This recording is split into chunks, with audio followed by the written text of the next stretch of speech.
Ada Denisha Alhafiza. Denisha, ada cerita menarik apa dari Banjarmasin? Baik, selamat siang Desi dan saudara. Ada dua informasi menarik dalam cerita Nusantara dari Biro Banjarmasin kali ini. Kopi Liberika Bati-Bati yang tumbuh di dataran rendah Kalimantan Selatan ternyata lebih dikenal di pasar luar daerah bahkan luar negeri. Namun di rumahnya sendiri, kopi asal Kabupaten Tanah Laut ini belum banyak disuguhkan di kedai-kedai kopi lokal.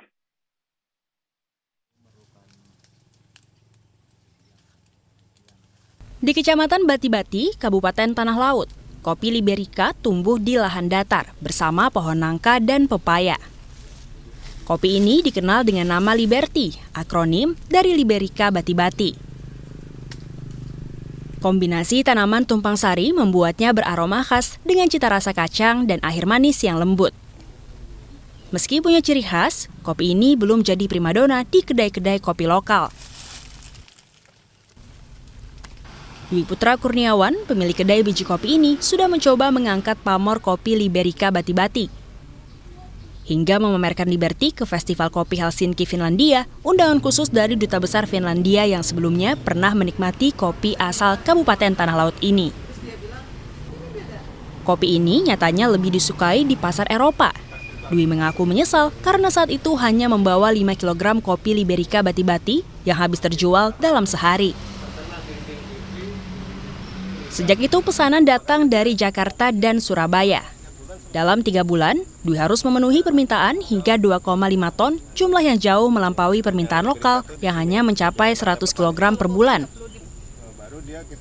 Dwi merasa ironis karena di tanah sendiri kopi Liberika Bati-Bati justru tersisihkan. Kedai-kedai kopi lokal justru lebih memilih biji dari luar yang lebih populer. Nah, ini sulit kita merubah mindset untuk cinta kepada produk lokal.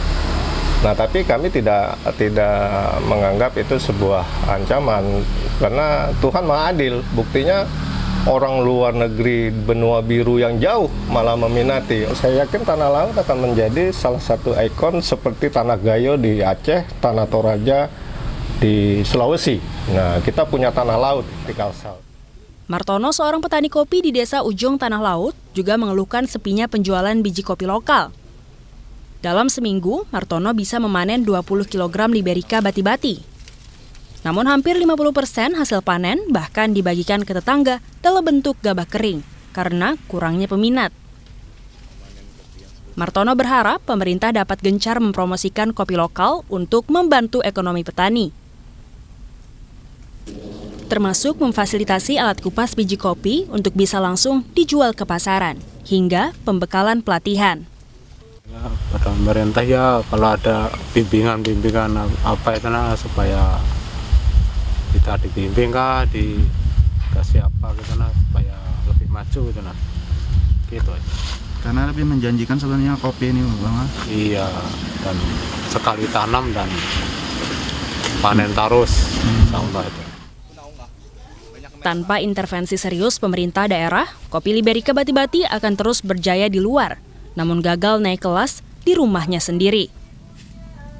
Arpawi, Kompas TV, Kabupaten Tanah Laut, Kalimantan Selatan. Selanjutnya kita beralih ke keindahan alam Kalimantan Selatan yang tak hanya menawarkan hamparan bukit. Menikmati gemericik air yang mengalir di sungai yang dipecah bebatuan, jadi keindahan tersendiri bagi wisatawan yang ingin melihat keindahan alam Kalimantan Selatan. Seperti yang ada di lereng Gunung Pamaton, Desa Kiram, Kabupaten Banjar. Inilah pesona air terjun janda beranak 3. Namanya yang unik dipilih berdasarkan musyawarah desa. Pada masa penjajahan, tempat ini adalah persembunyian.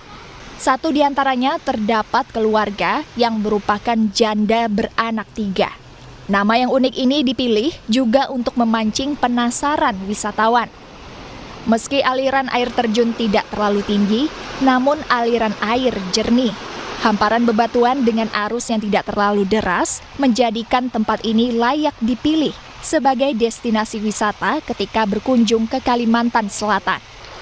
Menurut penjaga pos air terjun, saat hari libur, pengunjung bisa mencapai 500 orang.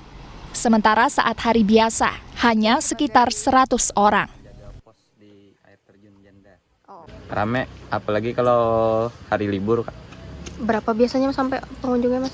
Pengunjungnya bisa sampai 500 lebih kayak biasanya kalau hari libur tuh. Oh, kalau hari biasa, Pang, 100 adalah? Kalau hari biasa bisa, tapi kurang juga, Bang. Kurang 100 biasanya. Seorang pengunjung mengaku sudah sering datang ke air terjun Janda beranak 3. Selain harga tiket masuk yang terjangkau, jarak tempuh ke lokasi juga dinilai dekat dari pusat kota Banjarbaru. Berapa kan? Masuknya tadi satu orang 10.000 yang dewasa, kalau anak 5.000.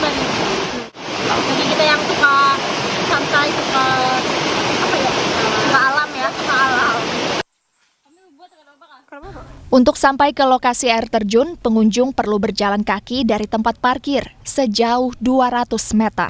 Namun di perjalanan, pengunjung bisa melihat tanaman anggrek yang menemani pengunjung menikmati keindahan alam. Nabila Ceva, Kompas TV, Banjarbaru, Kalimantan Selatan. Demikian cerita Nusantara dari Biro Banjarmasin, kembali ke Desi di studio.